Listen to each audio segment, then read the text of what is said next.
যেই নবীর কোনো গুনাহ নাই উনি দোয়ার সময় বলতেন, আল্লাহ আমি আপনার দাস, দাসের ঘরের দাস, দাসীর ঘরের দাস, আমার মাথার চুলের ঝুঁটি আপনার হাতের কবজার ভিতরে, এদিকে টান দিলে আমি এদিকে যেতে বাধ্য, ওদিকে টান দিলে ওদিকে যেতে বাধ্য। যেই নবীর কোনো গুনাহ নাই নামাজে দাঁড়িয়ে থাকতে থাকতে পা ফুলায় ফেলতেন। যেই নবী নিষ্পাপ, কোনো গুনাহ নাই, কাঁদতে কাঁদতে দাড়ি ভিজায় ফেলতেন, জামা ভিজায় ফেলতেন, সিজদায় পড়ে জমিন ভিজায় ফেলতেন। পড়েন সুবহানাল্লাহ। তাহলে আমাদেরকে কেমন অনুগত হওয়া উচিত? আমাদের তো গুনাহ নাই নাকি? আছে এরকম কেউ? আছে? নাই। আমরা সবাই পাপী, আমাদের পাপের কোনো শেষ নাই। আওয়াজ করে বলেন ঠিক কিনা? তাহলে আসুন আমরা বিশ্ব নবীর মতো অনুগত হই, অনুগত হয়ে আল্লাহর কাছে চাই।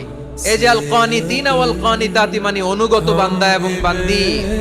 আমরা দোয়ায় কুনুত পড়ি না? কুনুত বিতরের নামাজে কি দোয়া পড়ি? দোয়ায়ে কুনুত। এই কুনুত থেকে ওয়াল কানিতিনা ওয়াল কানিতাত, তাফসীর বুঝে নেন। কুনুত থেকে কানিতিনা ওয়াল কানিতাত। তাহলে দোয়ায়ে কুনুত হচ্ছে বিনীত হয়ে, অনুগত হয়ে আল্লাহর কাছে চাওয়া।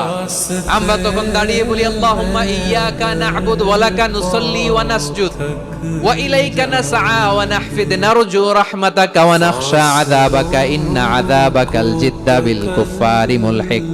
আল্লাহ আপনার কাছে চাই, আপনার কাছে প্রার্থনা করি, আপনার আযাবকে ভয় করি, আপনি ছাড়া আমাদের বাঁচাবার কেউ নাই। কুনুতের মধ্যে আমরা এই দোয়া করি কি করি না? অনুগত হয়ে এই দোয়া করি।